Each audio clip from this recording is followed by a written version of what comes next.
네, 안녕하세요. 루루채널 루루입니다. 오늘 시황 관련해서 좀 설명을 드릴 건데, 이번 주는 좀 움직임이 좀 과했어요. 월요일 같은 경우 좀 무너지면서 시작을 할 거라고 봤었는데, 지난주에도 말씀을 드렸죠. 근데 월요일 오전에 이제 우리 쪽 장 시작하기 전에 좀 괜찮은 뉴스들이 붙어주면서 좀 살아나는 모습이 좀 나왔었어요. 근데 그렇지 않다라고 보여지면서 또다시 무너졌고, 그 다음에 또다시 뭐 살라나 싶었다가 자 움직임이 좀 과하긴 했었거든요. 뭐 이 구간에서 좀 잘 움직이셨으면 전 괜찮다고 봐요. 그래서 지난주에도 말씀드렸지만 SVB 사태는 리먼하고 완전히 급이 다르기 때문에 이거는 충분히 막으려고만 하면 막을 수 있다고 계속 말씀을 드렸어요. 그래서 월요일 화요일 정도는 눌림 주면은 거기서는 좀 챙겨봐도 된다. 이 아래였죠. 이 아래 구간. 근데 월요일은 좀 안 줬었고 화요일에 좀 주면서 좀 챙길 수 있는 구간을 좀 줬던 것 같아요. 뭐 굳이 따지자면은 이제 목요일도 좀 있기는 했었는데 주긴 했었는데 생각보다 그렇게 화요일이 조금 더 괜찮았던 것 같거든요. 저는 좀 주워 담기에는. 자, 그리고 다시 박스권 위로 올려주는 이런 모습으로 마무리를 했습니다. 뭐 다음 주 FMC가 더 중요하긴 하지만 지금 현재로 봤을 때는 지금 웬만해서는 2380선 아래로 내려오면은 어떻게든 끌어올리는 그런 모습이 계속 나오고는 있어요. 하지만 장기적으로 봤을 때는 이 고점의 추이가 좀 낮아졌죠. 그 다음에 또 고점의 추이가 어디서 좀 막힐 수도 있어요. 또 낮아질 수 있어요. 그럼 또 다시 내려갔다가 올라오고 결국은 어느 정도 이제 좀 수렴을 했을 때 방향성을 좀 잡지 않을까 생각이 듭니다. 자, 미장을 보게 되면은 자, 미장 같은 경우도 좀 움직임이 과했죠. 어떻게 보면은 월요일 전부터 얘네들은 SVB 사태가 있으면서 그 전부터 이미 무너뜨려 놨기 때문에 이슈가 발발이 됐었고 그 다음에 또다시 끌어올리는 모습이 계속 나왔어요. 아무래도 50bp 확률보다 25bp 확률 거기다 동결 이야기까지 나오고 있고 어떻게든 지금 미국 정부에서는 이거를 갖다가 다 막으려고 하는 그런 분위기가 있어요. 그러다 보니까 좀 괜찮게 좀 방어가 된 것 같습니다. 생각보다 그렇게 큰 이슈가 아니구나 라고 좀 시장이 좀 보는 것 같아요. 자, 우선 자세한 얘기는 이제 좀 뉴스를 보면서 말씀을 드릴게요. 내용이 좀 많아요. 자, 우선은 SVB 사태 전에 지난주에 좀 나올 만한 지표들이 좀 많았죠. 근데 지표들이 전부 다 나름 괜찮았어요. 자, 중요하게 봐야 된다고 말씀드렸었던 것들은 보자.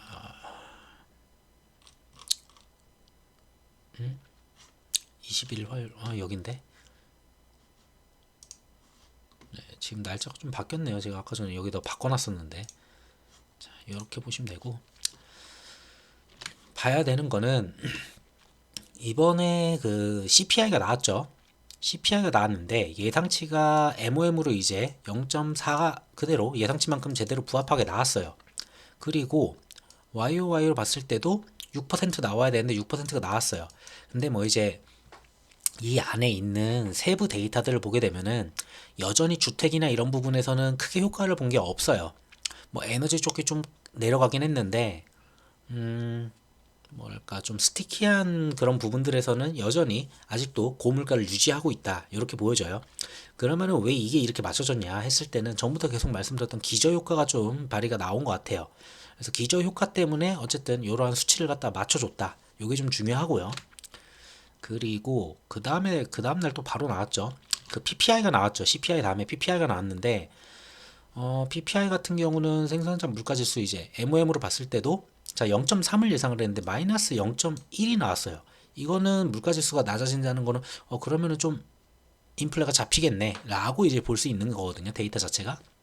그래서 이것도 좀 양호했었고 YOY로 보더라도 5.4를 예상했었는데 4.6 이것도 잘 잡혔어요.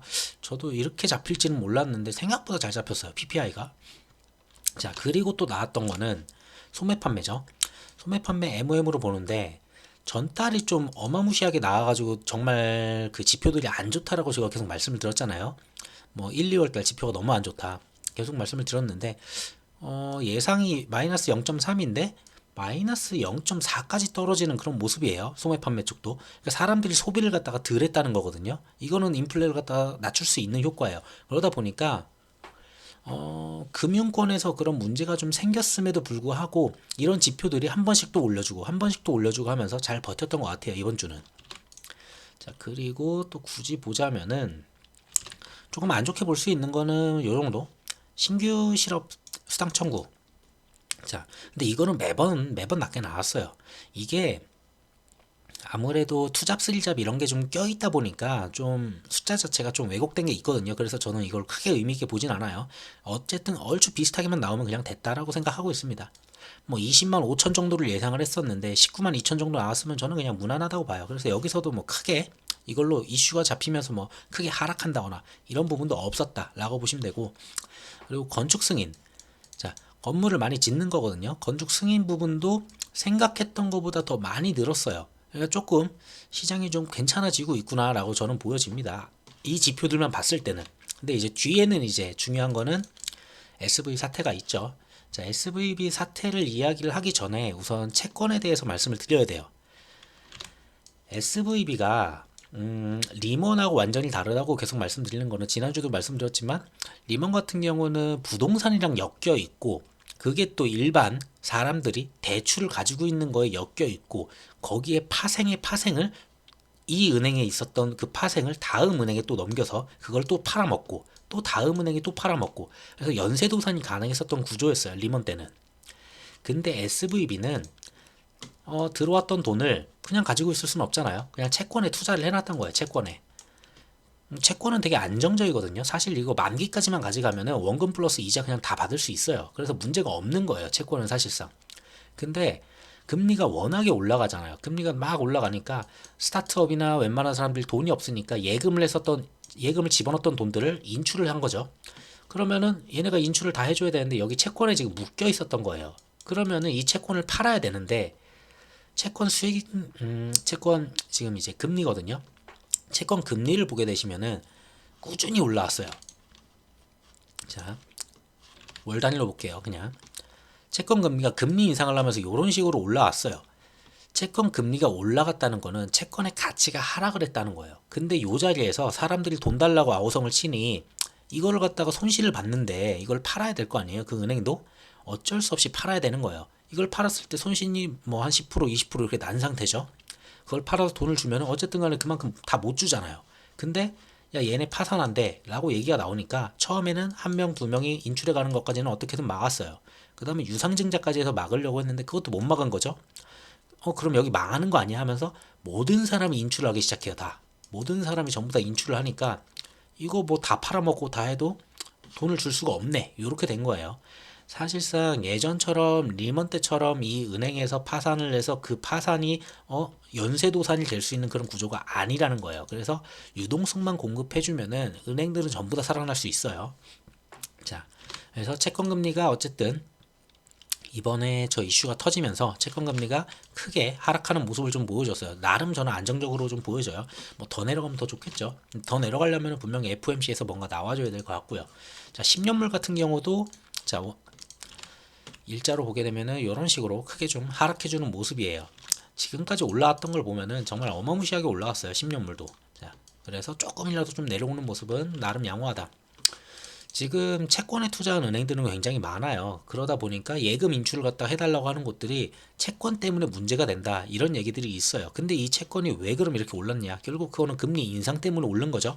그 얘기는 연준이 금리 인상을 너무 빠르게 했다가 이제 문제로 지금 삼고 있습니다. 그래서 이번 FOMC에서 연준이 어떤 이야기를 낼 거고 금리 인상을 얼만큼 할지 계속 좀 말씀을 드려볼게요.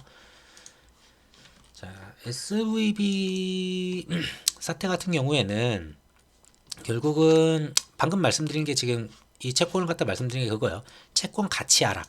채권 가치가 하락을 했다는 거는 채권 금리가 올랐다는 거예요. 금리가 오른 만큼 할인율을 때려가지고 채권을 팔아야 되기 때문에 그 얘기는 채권 가치가 하락했다고 이제 설명을 하거든요.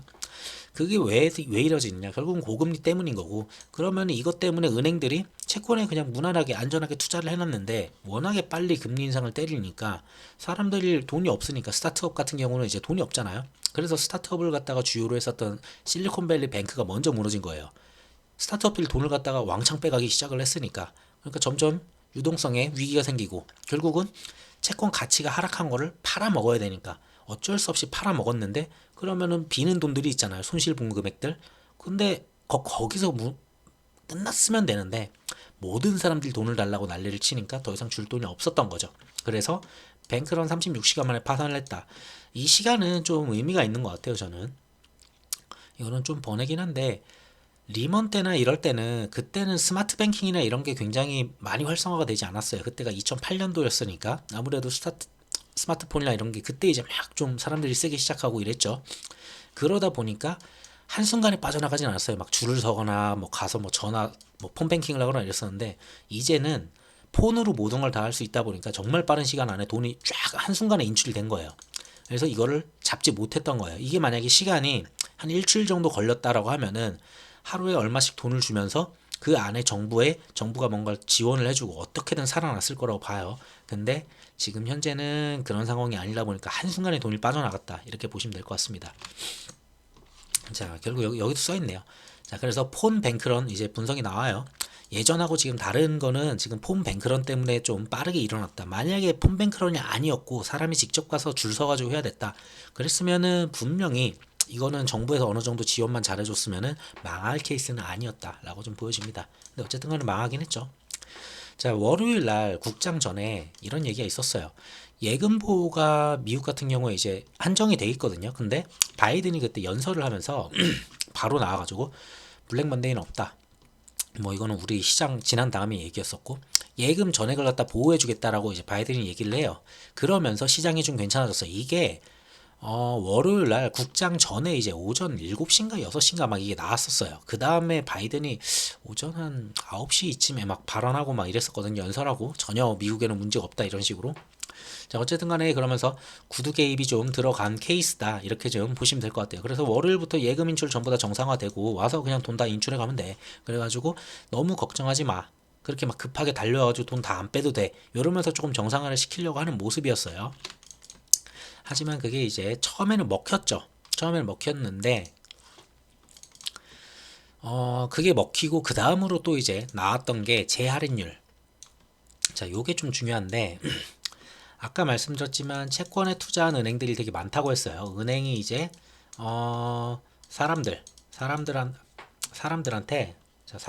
이제 돈을 받아서 채권에 투자를 하죠. 그 다음에 얘네가 이제 채권에 투자한 거는 만기가 있어요. 근데 지금처럼 손실을 보면은 예를 들어 마이너스 10% 이렇게 돼요. 근데 얘네들이 돈을 달라고 했을 때 돈을 그대로 줘버리면 은행이 돈이 비어버리잖아요. 근데 이 채권에 대해서 중앙은행한테 돈을 빌려와요. 이 채권을 담보로 이제 중앙은행한테 돈을 빌려올 수가 있어요. 근데 이 마이너스 10%에 더 할인된 가격으로 이제 빌려오게 돼요. 근데 요거를 갖다가 우선은 100%를 쳐주겠다라는 내용이 있고요. 채권 가격이 100만 원짜리인데 지금 90만 원이에요. 그러면은 중앙은행한테 빌릴 때도 뭐 한 80밖에 못 빌리잖아요. 근데 이 채권에 원래 그 기준 그 가격 그대로 대출을 해주겠다는 거예요. 그 이야기는 뭐냐? 어차피 이 채권은 끝까지 만기까지 가져가면 다 받을 수 있으니까 중앙은행이 우선 유동성을 공급해주겠다 이런 내용이고요. 그리고 재할인율은 이걸 갖다가 다시 갖다 팔 때 그 할인율이 있는데 그 퍼센테이지도 낮춰주는 거예요. 그 이자 부담도 낮춰주는 거예요. 그 이야기는 이 채권을 갖다가 가지고 있으면서 이 채권에 투자해가지고 SV뱅크 같은 경우에 망했잖아요. 근데 그게 아니라는 거예요. 결국은 중앙은행이 그 유동성 공급해 줄 테니까 그걸로 은행이 계속 돈을 갖다 줘. 만약에 사람들이 돈 달라고 하면은 그럼 문제 없잖아. 요 이야기예요. 그래서 요게 뭐냐면은 사실상 요거는 유동성 공급이에요. 그래서 시장이 약간 환호했었던 게 있어요. 자, 유동성 공급이 되는 거고 돈을 갖다가 시장에다가 사람한테 직접 푸는 건 아니에요. 하지만 은행에다 이렇게 푼다는 거는 어차피 그 돈들이 또다시 시장으로 또 흘러나가거든요.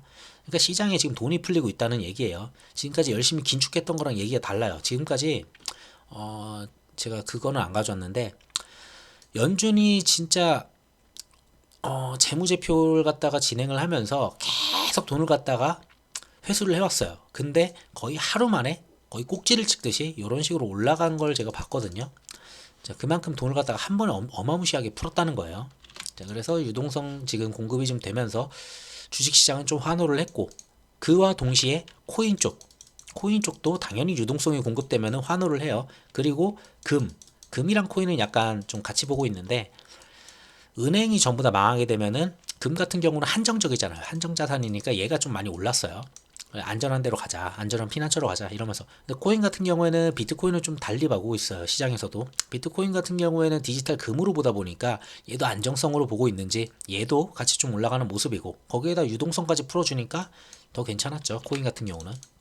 자, 그랬었고, 그래서 재할인율 플러스 바이든의 그 언급, 월요일 언급으로 좀 시장이 좀 살아났다. 요렇게만 좀 우선 보시면 될 것 같아요. 자, 그 다음에 또 나온 게 뭐냐.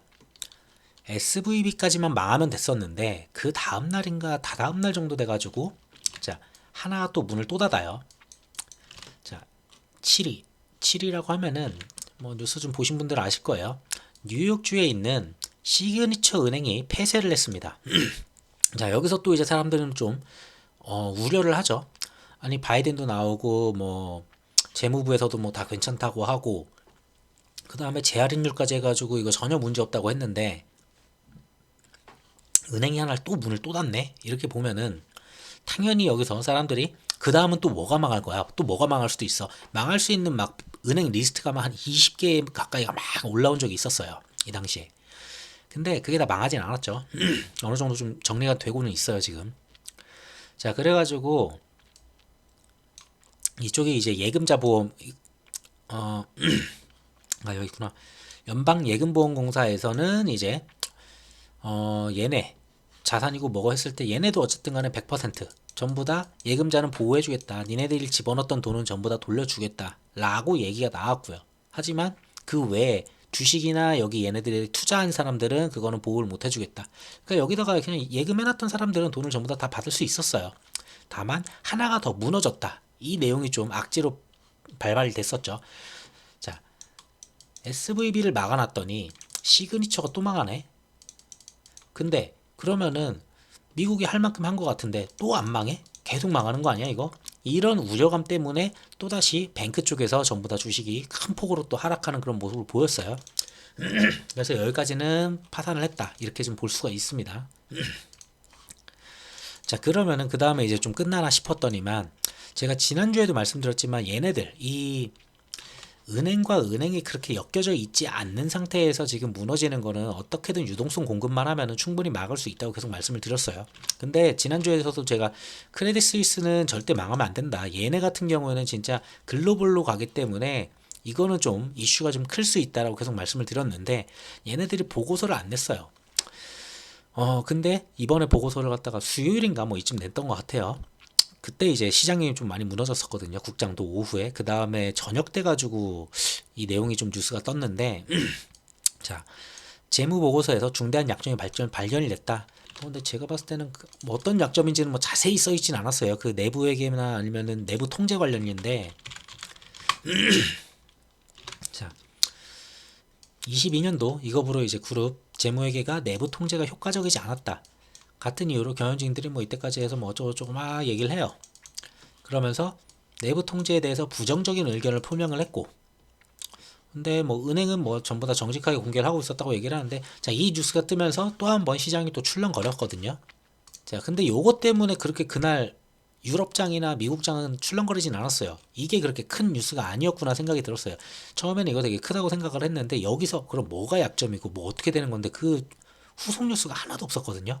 어떻게 보면은 제가 봤을 때는 이거는 좀 겁주려는 그런 걸 수도 있었겠구나 생각은 들지만 어쨌든 얘는 절대 망하면 안 된다라는 부분이에요. 자, 그러면서 CS에서 얘기가 나와요. CS랑 이제 뭐 유럽의 몇몇 국가에 있는 은행들이 거래하지 마 이런 식으로 나오다 보니까 스위스 중앙은행한테 CS가 얘기를 하죠.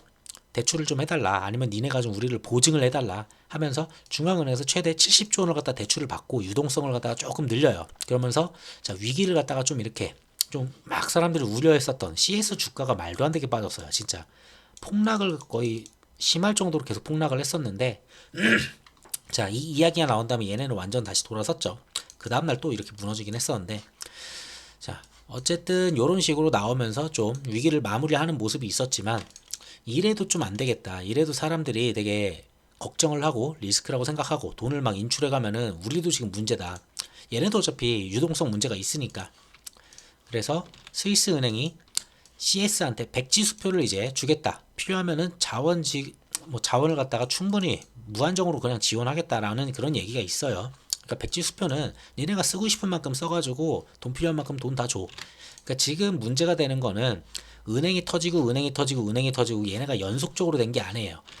은행들이 예전처럼 연속으로 얘 때문에 얘가 망하고 얘 때문에 얘가 망하는 게 아니고 금리 인상 때문에 하나가 망하고 금리 인상 때문에 하나가 망하고 금리 인상 때문에 하나가 망해요. 이 얘기는 채권만 정상화시키고 금리만 제대로 돌려놓는다. 뭐 인플레는 못 잡겠죠, 당연히. 그러면은 뭐 인플레는 사실상 뉴노멀로 가야 되는 거고. 그러면은 자, 요것만 잘 잡아준다면은 전혀 은행들이 그런 문제가 될 게 없다는 거예요. 그렇게 보시면 돼요. 뭐 당연히 이제 우려하는 그런 부분들은 당연히 있어요. 자, 그리고 이 상황에서 이 시비 같은 경우도 좀 적당히는 했었어야 되는데, 이 지금 CS를 갖다가 망하게 하자는 건지 뭐 유럽을 다 망하게 하자는 건지 이 상황에 지금 빅스텝을 때려요. 0.5% 인상을 갖다가 때렸어요. 저도 이거는 좀 의외예요. 지금 상황이 이 상황이면은 솔직히 이건 아닌데 라고 생각이 들거든요. 해봤자 뭐 0.25 정도 때렸으면 충분하지 않았을까 했는데, 뭐 쓸데없는 말을 하면서 뭐 은행 부분이 회복력이 있다 뭐 이런 말도 안 되는 소리를 하면서 빅스텝을 때려요. 당연히 그러면은 유럽 증시 당연히 안 좋겠죠. 자, 그래서 또다시 유럽 같은 경우에는 인플레가 좀 세죠. 유럽이 확실히 인플레가 막 거의 두 자리 숫자 막 이러다 보니까 금리는 올리긴 해야 돼요. 그래가지고 어쩌면 이게 마지막 금리 인상이라고 생각을 할 수도 있어요. 예전에 얘네들이 금리 인상을 한 다음에 뒤에 후속으로 내놓는 그 데이터들이 있거든요. 예전에는 금리 인상을 0.5를 하고 또 0.5를 하고 또 0.5를 하겠어라는 내용이 있었어요. 근데 이번에 금리 인상 한 다음에는 그런 내용이 없어요. 다음번에 0.5를 갖다 때리겠다는 내용이 없어요. 그래서 어쩌면은 저는 이번이 마지막으로 금리 인상을 그래도 다음번에 못 때릴 것 같으니까 그냥 때려놓자 이런 건지 좀 생각이 들어요. 자, 어쨌든 이게 또 이제 시장의 악재로 조금 작용을 했었죠. 자, 그 다음에 요걸로 이제 한숨을 돌렸다 하는데, 자체 해결은 제가 봤을 때 솔직히 어려워요. 만약에 CS 쪽에다가 돈을 갖다가 모든 전 글로벌에서 돈 내놔라고 다 이러면은 CS는 파산할 수밖에 없어요. 똑같이 유동성을 갖다 겪고 있으니까. 스위스가 담보한다지만 스위스가 뭐 나라가 바닥까지 긁어서 담보를 하긴 어렵죠. 그러니까 한계가 있다고 본 거예요. 정부에서도. 그래서 UBS로 인수를 좀 시키자 이런 식으로 약간 좀 스위스가 좀 푸시를 한 것 같아요. 그리고 주말 안에 좀 끝내고 싶었던 것 같아요. 스위스 UBS에서 자, 크레딧 스위스 인수 협상을 갖다가 진행을 하고 있습니다. 자, 18일이죠. 그러니까 주말 안에 이걸 갖다 끝냈으면 좋겠다고 스위스는 얘기를 했었던 것 같은데, 그래서 금요일 저녁부터 막 이런 얘기가 나왔어요. 그래서 금토가 지났고 지금 일요일이잖아요. 그래서 뉴스를 계속 말씀드릴게요. 자, 미국과 영국 측에다가 이제 UBS와 CS의 합병이 투자자 신뢰 붕괴를 막기 위해서, 사실상 이게 신뢰 붕괴예요. 지금 사람들이 돈을 다 인출하지만 않는다면은 은행은 안 망해요. 그러니까 지금 금융권에 대한 신뢰가 붕괴가 되니까 사람들이 막 인출을 하잖아요. 인출을 하기 시작하니까 그 인출 때문에 지금 망하는 거거든요. 그리고 아까도 말씀드렸지만 예전처럼 사람들이 직접 은행에 가서 인출하는 게 아니니까 너무 빠르게 인출이 되다 보니까 이 신뢰가 붕괴되는 걸 막아야 돼요. 이 신뢰가 붕괴만 막으면은 사람들이 돈을 안 빼겠죠. 그러면은 채권 가지고 있는 거 만기까지 잘 가져가면 되는 거고, 거기서 좀 더 인출하는 부분들은 정부에서 좀 유동성 공급해가지고 막아주면 되는 거고, 그러면은 나중에 금리 인하했을 때는 은행이 전혀 문제가 없다는 거예요. 자, 그래가지고 지금은 신뢰를 살리려면은 CS 혼자는 안 된다. 아무리 뭐 스위스에서 뭐 돈을 갖다가 지원을 해주고 정부에서 지원을 해준다고 하더라도 사람들이 믿질 않는 거예요. CS 자체는. CS는 예전에도 문제가 됐었잖아요. 2년 전에도. 그러다 보니까 워낙에 좀 안 믿는 경향이 좀 커요. 이쪽은. 그래서 이쪽이 터지면 안 되니까, 자, 그래서 이걸 갖다 플랜 A로 강조를 하면서, 야, 니네가 좀 인수를 해줘라. 니네가 인수를 하면은 그래도 사람들이 신뢰가 좀 쌓이고 그래도 좀 괜찮아진다. 이런 식의 내용들이 있었어요. 그래서 이게 잘 진행이 됐느냐 보면은, 자, 19일이에요. 주말에 웬만큼 다 끝내려고 하고 있어요. 스위스 당국도, 스위스 정부도 지금 인수 합의를 촉구를 하면서 매각 절차를 갖다가 최대한 완화하려고 하고 있고, 그래서 UBS가 크레딧 스위스 인수 합의에 거의 임박을 했고, 얘네가 지금 요청한 게 얼추 다른 뉴스 보니까 니네 정부가 어느 정도만 보증만 해주면은 이거 인수해 가겠다 이런 내용이 있는 것 같아요. 그래서 잘만 하면은 오늘 저녁? 내일 또 월요일 국장 전에 요거 만약에 또 인수한다 이런 얘기 나오면은 시장은 괜찮게 돌아갈 것 같습니다. 그래서 이거 내용은 좀 계속 주말 내내는 오늘 뭐 저녁이나 내일 아침에는 한 번씩 팔로우 한번 해보시면 될 것 같아요. 그래서 주말 회동 후에 이르면은 뭐 19일이면 오늘인가요? 네, 오늘인 것 같은데. 네, 19일 오늘이네요. 빠르면은 그러니까 스위스는 이걸 갖다 다음 주 장이 열리기 전까지 다 마무리를 하고 싶어 해요. 그래서 빠르면은 요때까지. 그리고 여기 뉴스가 있나? 블랙록이 있을 거예요. 또 다른데 제가 텔레그램이랑 이쪽을 봤을 때는 뭐 여기서는 블랙록이 얘기했을 때는 블랙록은 크레딧스위스 일부 또는 전부를 인수하는 계획이 참여하지 않을 것이며 그렇게 하는 관심이 없다라고 했는데 블랙록도 처음에 관심을 지금 가졌어요. 인수에 관심을 가지면서 이걸 좀 인수하고 싶다는 식으로 나왔었는데 스위스에서는 자 UBS를 좀 밀어주는 지금 모습이에요. 그래서 여기서 괜히 블랙록 들어와가지고 쓸데없이 또 시간 버리고 뭐 경쟁하고 뭐 입찰 뭐 이런 거 때리고 앉아 있으면은 또 다음 주 가서 리스크 또 쌓이면은 큰일 나니까 그냥 빨리 뭐 니네 빨리 가져가라 이런 거 같습니다. 자 그래서 블랙록도 이 정도로 관심 가질 정도면은 크게 그렇게 우려할 정도는 아니다 라고 저는 보고 있어요. 그만큼 가져갈 만한 은행이었구나 얘네는 이렇게 좀 해석이 됩니다. 자 그리고 지금 이거는 좀 시간 순으로 좀 하다 보니까 중간에 이걸 일부러 뒤로 빼놨어요. 중간에 또 이런 게 있었어요. 그 두 개 은행이 망했다고 했었잖아요. 그 실리콘밸리 뱅크하고 하나 그 시그니처 뱅크 걔네가 이제 망한 다음에 또 하나 이제 문제가 생길 뻔했었던 게 자 퍼스트 리퍼블릭 뭐 39조를 갖다가 이제 뒤에서 지원을 때렸어요. 했는데도 우려감이 계속 있었다 뭐 이런 내용들은 있었어요. 하지만 얘네는 뭐 지금 파산했거나 그렇진 않아요. 금융권 지원하고 뒤에서 유동성 공급하고 그리고 은행이 은행을 지금 막 빌려주고 있거든요. 막 JP모건이나 막 이런 데에서도 조그만 은행들한테 대형 은행이 지금 돈을 다시 빌려줘요. 자 대형 은행이 소은행한테 돈을 빌려주고 있어요. 야 이걸로 어떻게든 메꿔봐 이러면서 니네 이걸로 살 수 있지 라고 하면서 살려주고 있고 거기에 또 정부가 지원을 해줘요. 또 정부까지 살려주겠다고 이런 식으로 나가고 있어요. 자 근데 이 소은행에서 예금을 인출하죠. 사람들이 무서우니까 사람들이 인출해서 자 사람들이 이제 인출을 해서 돈을 빼죠. 이쪽으로 빼가지고 어디로 가느냐? 다시 대형은행으로 가요. 대형으로 돈 들어온 거 다시 대형은행이 소형은행한테 입금해주고 있어요. 그러니까 절대 이게 이 구조에다가 정부까지 지원하면 망할 수가 없다라고 제가 계속 말씀드리는 거예요. 이게 망하려면은 CS 정도가 망하면은 가능해요. 줄도선이 나와요. 그리고 뭐 실리콘밸리 뱅크나 이런 애들 망하면서 당연히 망할 수 있는 기업들이 몇 개는 있어요. 거기에다 돈을 넣었었던 진짜 작은 벤처 기업들 그런 애들은 같이 망할 수 있어요. 웬만한 기업들 몇 개는.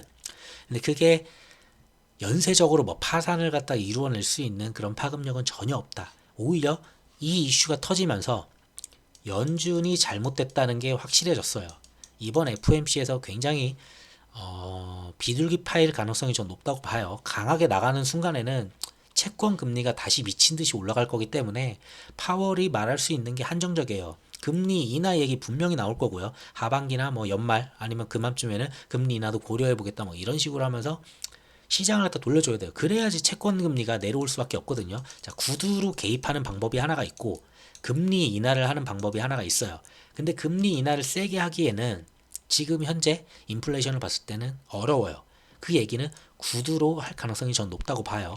뒤에서도 말씀드릴게요. 좀 이따가. 자, 얘기하다 좀 샜는데 그래서 이런 내용이 있었다라고만 그냥 알아두시면 되고요. 그래서 얘네는 지금 웬만해서는 그냥 버티면서 잘 살 것 같아요. 파산할 것 같지는 않거든요. 웬만해서는. 이게 초반에 파산했던 애들은 대응이 안 됐어요. 지원받고 뭐하고 정부 뭐하고 이거 대응할 시간을 안 줬어요.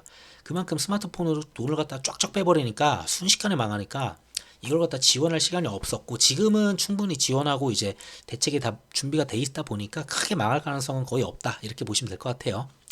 그리고 SVB 모기업도 이제 파산 보호를 신청했다고 하는데 이거는 당연한 거예요. SVB 모기업이 SVB 그 파이낸셜인데 이 그 파이낸셜 같은 경우에는 그 아래 자회사가 얘네가 있죠. 얘네의 비중이 80%예요. 그 얘기는 얘네가 망했잖아요. 그 얘기는 그 회사는 그냥 파산이에요. 없어요. 돈이 없어요. 그렇기 때문에 모 회사는 어차피 그냥 이름만 그냥 그거잖아요. 그러니까 당연히 파산하는 건데 자 은행 위기설 제조만 저는 이건 아닌 것 같아요. 요즘 겁주는 뉴스들이 굉장히 많아요. 보면은 자 그러면 금리 인상이 어떻게 될 거냐. 자 FOMC까지는 3일 남았네요. 지금부터 3일 14시간 진짜 얼마 안 남았어요. 자, 이거는 페드와치인데 페드와치에서 봤을 때는 금리 동결 가능성이 38%예요. 지금 현재로는. 이거는 또 월요일 되면 어떻게 바뀔지 몰라요. 월요일 날 만약에 CS 이런 거 좀 괜찮다 이러면은 다시 25bp가 좀 더 늘 수도 있거든요. CS가 괜찮아지면은 오히려 25bp 확률이 좀 더 높아져요. 근데 저도 개인적으로 25bp로 가는 게 좀 맞다고 봐요. 우선은 한 번까지는 다음번에 동결을 하더라도 이번에는 좀 25bp 낫지 않나 생각은 하는데 자 이게 25bp고 이게 0%예요. 자, 근데 얘가 좀 더 높죠. 왜냐면은 얘가 한때는 동결이 한때는 높았어요. 한때는 얘가 좀 높았는데 그 이유는 뭐냐면은 앞서서 은행들이 하도 망하다 보니까 연준이 문제 있다. 완전히 이번에 동결 가겠다 하면서 동결 가능성이 굉장히 높아졌다가 은행들이 좀 안정화가 됐다는 거예요. 25bp로 지금 이쪽으로 좀 넘어갔다는 거는 은행들이 지금 안정화가 됐고 이게 문제가 없고 CS 부분도 조금 안정화가 되고 있고 그러면은 이거는 그냥 단순히 하루 이슈였구나. 이렇게 보는 거죠.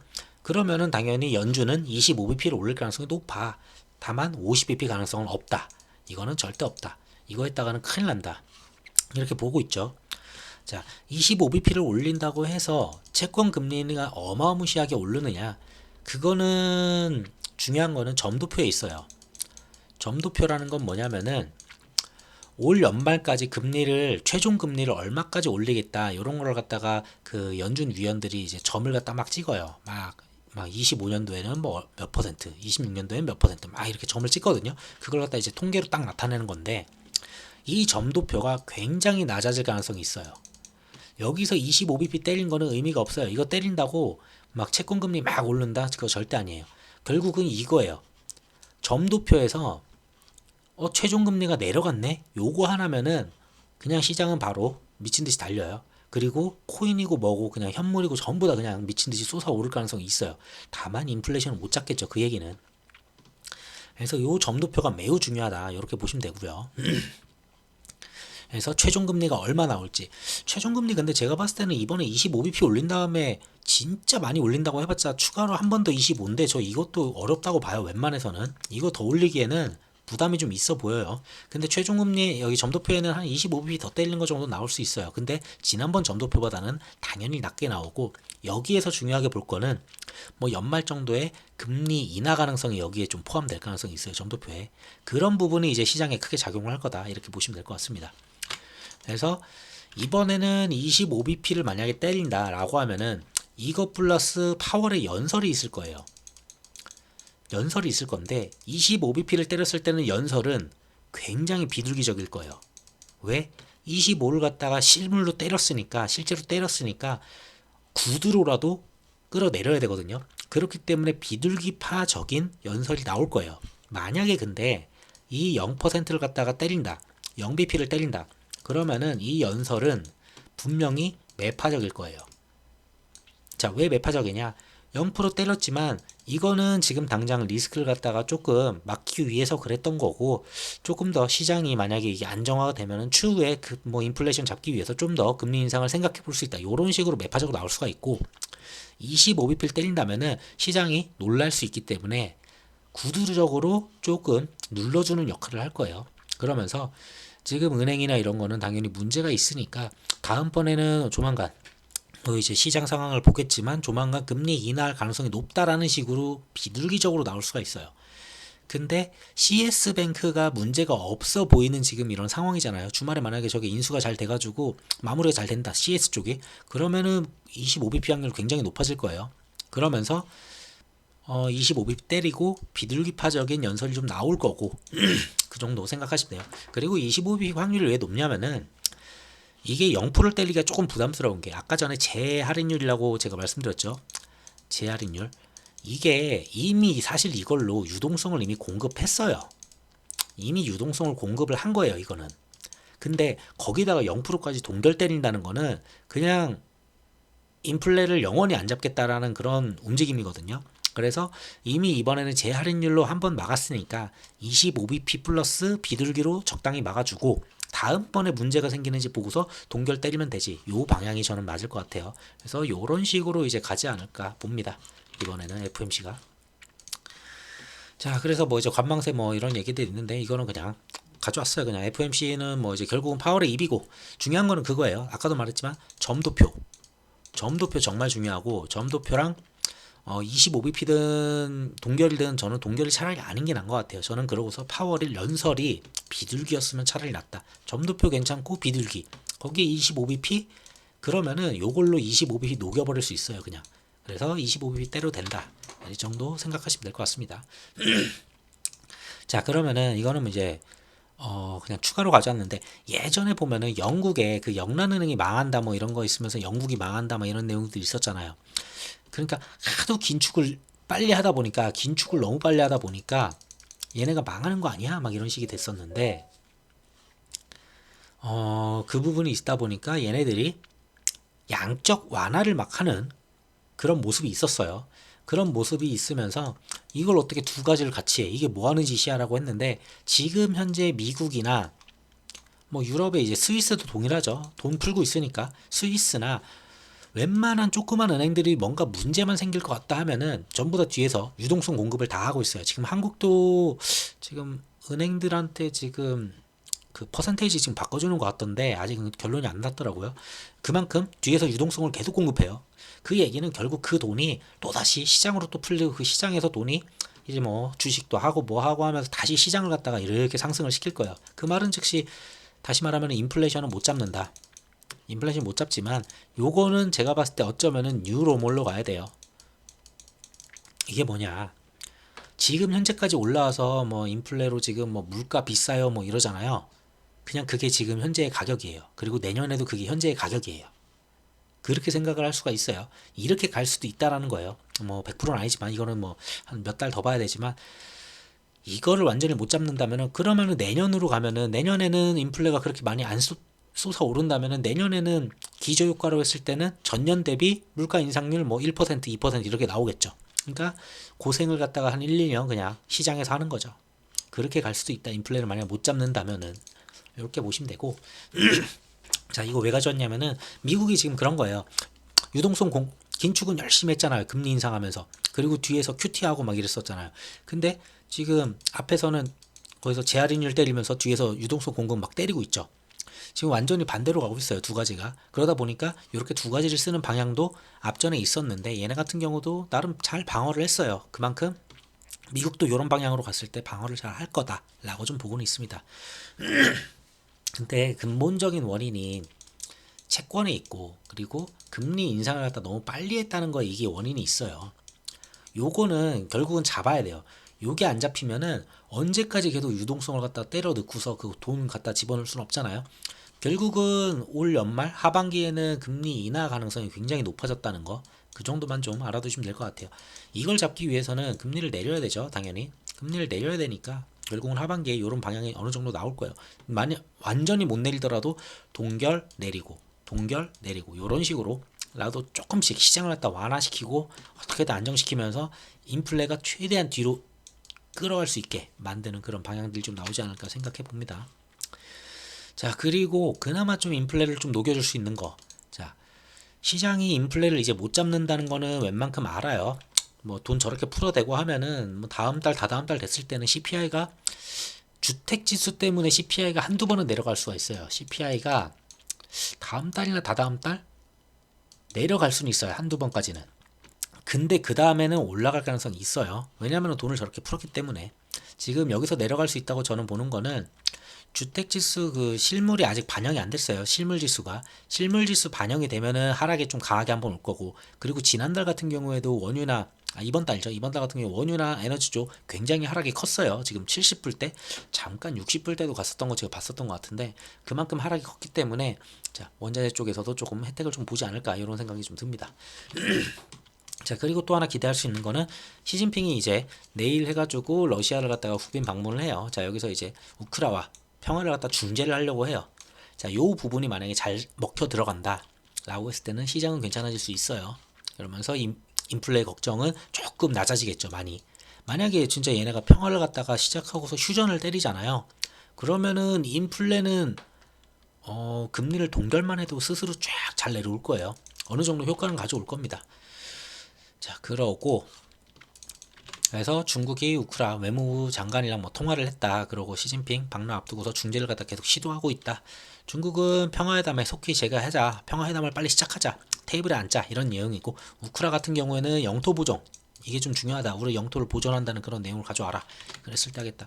뭐 결과는 모르겠어요. 어떻게 될지. 결과는 뭐 20에서 22일 날 이제 시진핑 움직인다고 하니까 시진핑이 좀 생각보다 빨리 움직이거든요. 원래 4월, 5월에 간다고 했었는데 지금 약간 미국 상황이 안 좋잖아요, 지금. SVB나 이런 거 때문에 지금 상황이 안 좋은 갑자기 시진핑이 빨리 가기 시작했어요. 지금이면은 니들이 원래 시진핑이 그 중재를 한다는 거에 대해서 미국이 안 좋아했잖아요. 중간에 중국이 껴가지고 중재한다는 거를. 근데 싫어라고 했는데 엿다 대고 싫다고 얘기를 하기가 좀 그래요. 왜냐면은 지금은 필요한 게 인플레고 뭐고 지금 상황 너무 안 좋은데 중재해야 되는데 니네가 뭔데 지금 중재를 막아, 약간 이런 분위기 나올 수 있다 보니까 지금 중국이 중재하러 간다는데도 미국은 조용해요. 지금 뭐 딱히 할 말이 없어요. 엿다 대고서 중재 아니야 니네 이거 사기야 막 이렇게 얘기해가지고 이거 파토시키려고 하면은 뭐 하는 애들이냐고 하겠죠 당연히. 그러다 보니까 지금 미국이 좀 조용한 틈을, 미국이 상황이 안 좋은 걸 틈타서 시진핑이 좀 빨리 움직이는 것 같습니다. 그래서 여기서 중재 나오는지 그것만 보시면 될 것 같고, 그리고 한국 같은 경우는 환율을 좀 봐야 되는데 우선 당장은 CS 문제가 좀 줄어들고 정상화가 되고, 그러고 은행들이 문제가 없이 정상화가 된다 라고 했을 때는 저는 환율은 오히려 안정적일 거라고 봐요. 1300원 밑으로 내려올 가능성이 높다고 봅니다. 저는 1300 아래로 내려올 가능성이 높다고 보고, 근데 여기 있는 채권 전문가들은 뭐 이제 4월에 환율 상승 가능성이 높다라고 하는데, 위험회피 심리의 달러 강세라고 하는데 지난번에 그 SVB 뱅크가 이제 뭐 예금자를 갖다 전액을 보호한다 이런 내용들이 막 있었을 때 환율이 확 떨어졌거든요. 그 이야기가 뭐냐면은 위험 회피 심리가 되려면은 이 금융 리스크라는 게 계속 있어야 돼요. 지금 금융권에 대한 리스크, 이것 때문에 지금 계속 문제가 되는 건데, 요 리스크가 점점 더 커져야지 위험 회피 심리에 이제 달러 강세가 나오는 거지. 지금 현재로서는 달러 강세가 나올 수는 없어요. 예를 들어 CS가 안정화가 되고 미국에서 웬만한 은행들이 완전히 안정화가 되고 문제가 없다. 거기다가 파월까지도 나와서 뭔가 얘기를 잘했을 때는 전혀 문제가 없어요. 이제 이거 다 막을 수 있는 내용이에요. 이렇게만 말해준다면은 오히려 환율은 하락할 가능성이 좀 높다고 봐요. 자, 그리고 금리 보합은 저는 좀 아닌 것 같고 25bp 확률이 좀 더 높지 않을까 생각하고 있고요. 그리고 물가 하락은 솔직히 어려워요. 이거는 거의 불가능해요. 물가는 유지할 거예요. 뭐 우크라이나 저 중재가 좀 잘 풀려가지고 하면은 중장기적으로 올해 안에는 어쨌든 간에 물가 하락하는 모습은 계속 보여줄 거는 같은데, 그런 부분 없다면은 일시적으로 3월달, 4월달 CPI까지는 괜찮더라도 그 다음에는 또다시 올라가는 모습 좀 나올 수 있어요. 그 정도 좀 생각해 주시면 될 것 같습니다. 자, 그래서 이 정도까지 말씀드렸고, 다음 주 이슈라고 해봤자 딱 하나밖에 없어요. 굳이 볼 게 없어요. 다음 주 이슈는 다음 주 이슈 특별한 게 없어요. 그냥 여기 있죠. 어디 갔어? FMC 어디 갔어? 어이? 자, 어쨌든 FMC가 22일 여기 있는데 왜 없을까요? 아, 여기 있네요. 아, 목요일. 목요일이에요. 목요일 맞지? 20일 날하고 23일 날 새벽이니까. 네. 자, 그래가지고 목요일 날 새벽 3시 반에 이때 이제 파월 연설, 이게 굉장히 중요하고, 자, 여기서 나오는 것들 금리 결정하고 여기에 플러스 점도표, 요거 제일 중요해요. 그래서 요때 나오니까 뭐 22일부터 한다 하지만 사실상 이 영향이 터지는 거는 미장 같은 경우에는 목요일 날부터 이제 적용이 될 것 같고, 국장 같은 경우도 이제 금요일 날이겠죠. 목요일 지나서. 그러니까 월요일부터 목요일까지 지지부진한 모습 나올 수도 있어요. 뭐 CS 괜찮다 하면서 또 한번 움직일 수는 있는데, 자, 국장 볼게요. 국장 같은 경우는 뭐 CS 괜찮다 하면서 움직일 수는 있어요. 그래서 움직인다면은 앞전에 뭐야 이거 왜 이래? 자, 업종.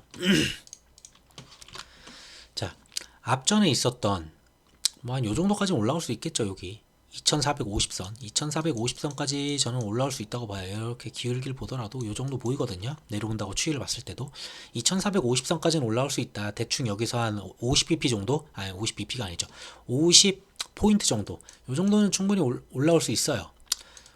왜 계속 bp라고 하지? 50포인트 정도는 올라올 수 있고, 그 정도까지는 충분히 올라올 수 있는데 여기서 그냥 좀 움직일 것 같아요. 뭐 CS가 인수된다면 하루 정도는 조금 약간 올라가는 모습 보여줄 거고, 그 다음에 그냥 버텨주는 모습 보여줄 거고, 하루 정도 또 미장 눌리면 한번 눌러주고 또 다시 올라오고 버텨주다가 금요일이죠. 근데 또 금요일이라는 게 참 애매해요. 금요일 또 국장에서는 되게 안 좋거든요.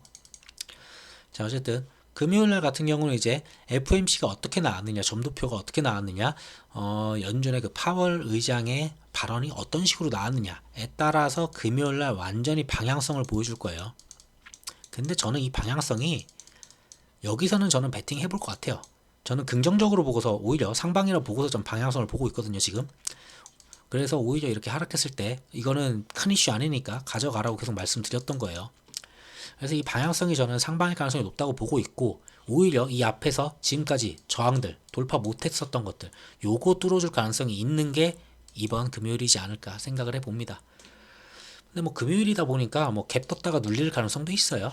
근데 어쨌든 간에 방향은 요것만 좀 뚫어주면 돼요. 요거 요 위로만 좀 뚫어주면 된다. 그래서 여기를 뚫어주는지만 보시면 될 것 같습니다. 자, 그 정도 볼게요. 그래서 금요일 날 어떻게 되는지 보고 다음 주에 또 주말에 또 영상 올리도록 하겠습니다. 남은 주말 잘 보내시고 영상 들어줘서 감사합니다.